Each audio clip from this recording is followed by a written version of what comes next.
Today, I want to talk about a really hot topic, AI inside the App Store, and not necessarily in context of how you automate ASO, in context of the things that the app stores themselves are doing that might change the way you have to implement ASO, either because of UI UX changes or things going on in the algorithms.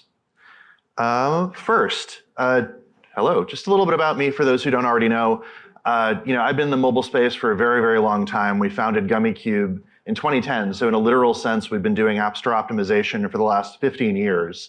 Gummicube was the first integrated ASO company in the world, meaning we have great SaaS technology for ASO, but we also provide professional services for all of our customers to execute. So we get the benefit of seeing things actually work and looking at the data that comes in from the stores, which we think is really, really important. I've been working on mobile apps for the last 20 years.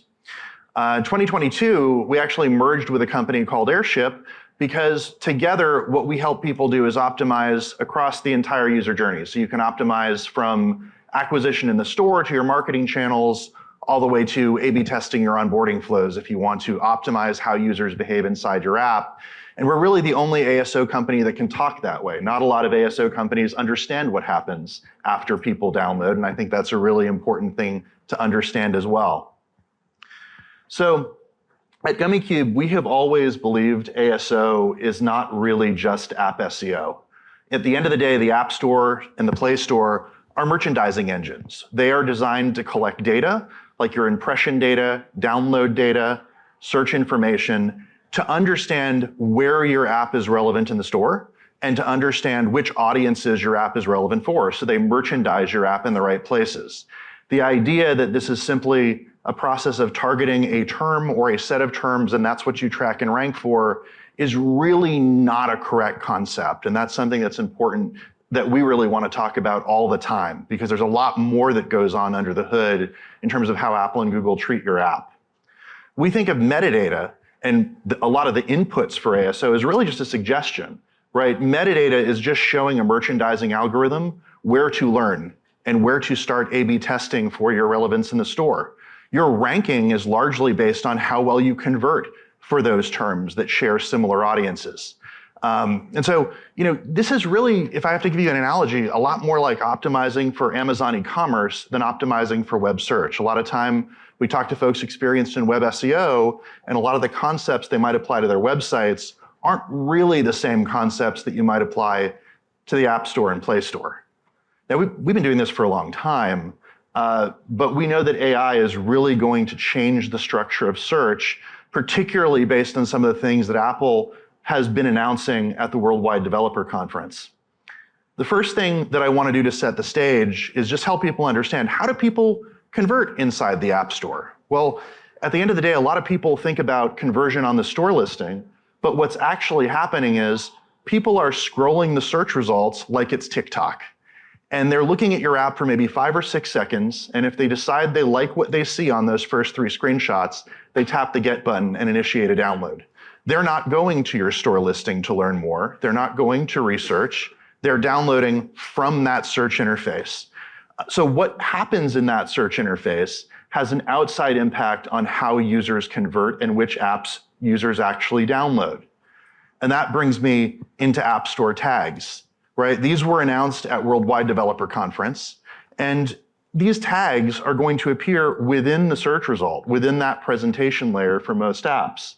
They're automatically generated, and they're not the same as categories. You could be tagged for something that's similar to a category, but not really a category in the store, and you can't directly control what those tags say, right? What Apple is really doing is they're trying to understand from your metadata, from your content, what your app is all about, and they're assigning you tags.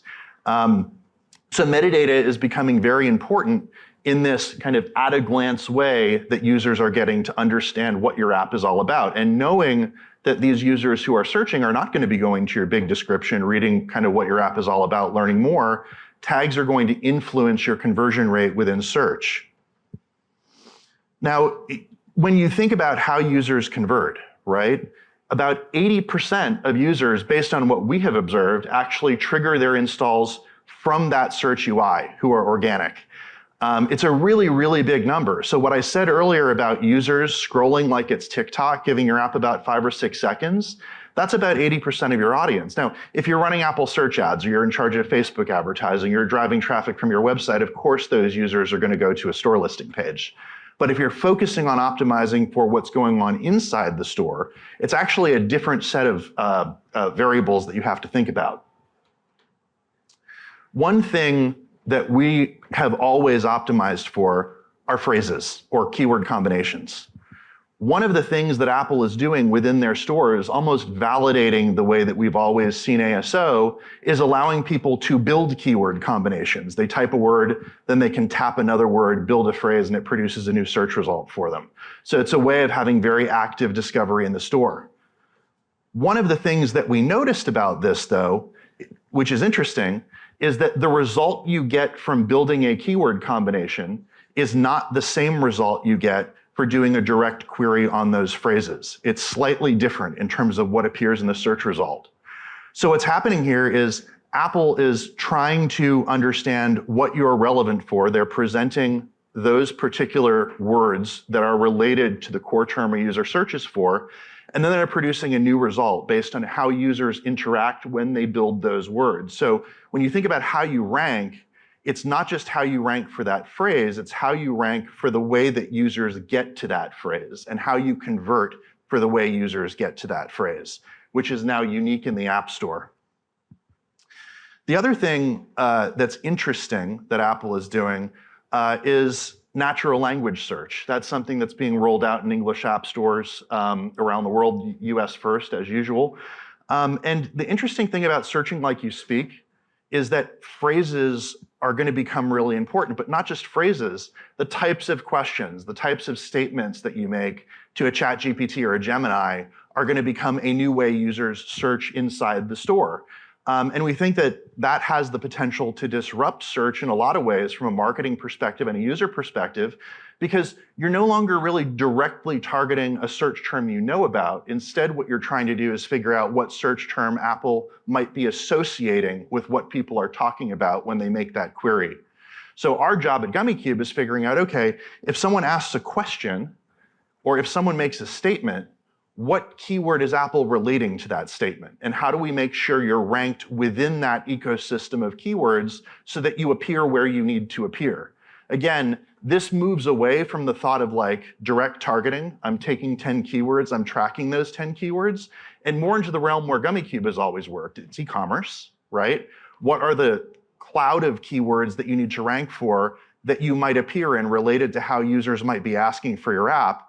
And you really have to appear everywhere. It's not a game of just saying, hey, give me the high volume keyword and focus on it. We believe that was never the case, but a lot of people might have done that. So LLM, we think, is going to shake up search. We think that genuinely Apple is likely going to be interpreting the natural language query, breaking it down into its keyword components, and then assigning certain keywords to those queries. It's going to happen automatically in the background.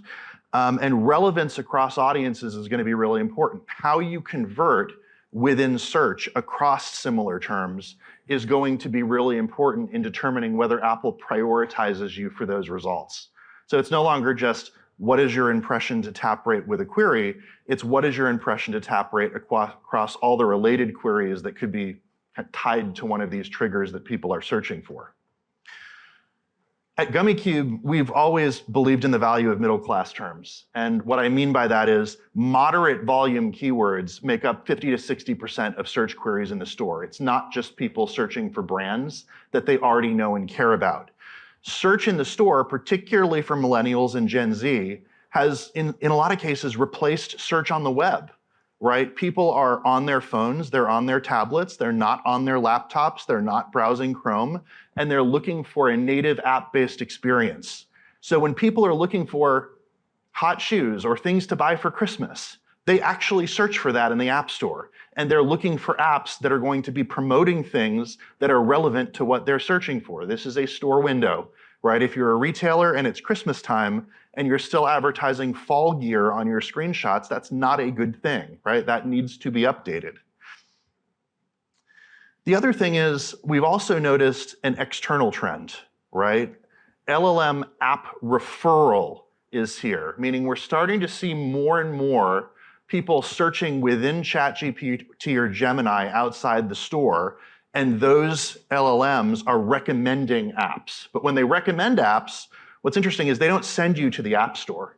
What they do is they send you to a web page related to the app where people then go to the App Store. So all of a sudden, to take advantage of this, it's necessary to have AI-friendly landing pages for your app, not just a place on the website, but something that's marked up specifically for that purpose, so you can get those referrals that might be coming externally. Now, obviously, this doesn't have a lot to do with what's going on inside the store, and I want to emphasize that Apple and Google don't look at signals outside the store to determine your ranking. This kind of myth that backlinks or social signals matter in terms of your rankings, that's complete BS, right? There are a lot of tools that offer you the ability to see who's linking to your app because their customers have asked for that ability, but it does not affect what you rank for in the stores. It's just something customers might have wanted to look at. It's important to keep that in mind.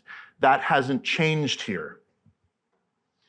So how to maximize LLM referral? This kind of gets a little bit into SEO, right? You want to have a squeeze page. You don't want to have a page that people browse a lot. You want to have content that's marked up in a GPT or a Gemini-friendly way. And you want to have a very easy way to send users on to the store to download your app. And you want to design it in a mobile-friendly way, because most of the people who are going to be searching that might actually go download an app, again, not on a web browser, they're in a mobile environment. And so they're going mobile to mobile, which is important. So just a few things to remember, right? We obviously want your apps to succeed. That's why we're here. One, this is e-commerce optimization. Never forget that there's a big difference between how an algorithm like one on Amazon.com works versus how an algorithm works for web search. Amazon.com looks at all of the traffic that comes into a store listing, where that traffic came from, to build audience profiles inside their store. And then, based on those audience profiles and how you convert compared to your competitors, they assign you a relevancy score. That not only determines how difficult it is for you to rank for keywords, it also determines where Apple and Google might merchandise you through the store, whether those are browse or search-based merchandising experiences. The more you can rank throughout the store, the bigger footprint you can have in the store, the better off you are, especially with what's going on around natural language queries, right? It's going to become less concentrated in terms of where your traffic comes from, not more concentrated. We do think that the AI that's being introduced, or not just the AI, but also the features that are being introduced related to it, are going to change search behavior, right? People are going to glance at these things that Apple is introducing in the search result and convert as they are browsing, not go to your store listing to read more. So those tags that pop up, they're going to become really important. The long tail really matters. We've always believed the long tail matters because we were able to observe how Apple and Google merchandised apps through search. But with LLM, the long tail is going to matter even more, because now we have to draw associations between what people ask for and the diverse number of search queries that could be associated with those LLM-based queries, and make sure we rank for all of those things. So at the end of the day, leave the past behind. This is not a Google AdWords style keyword planning exercise, right? This is e-commerce merchandisation, and it's e-commerce merchandisation with an LLM layer on top that's going to determine who wins and who loses.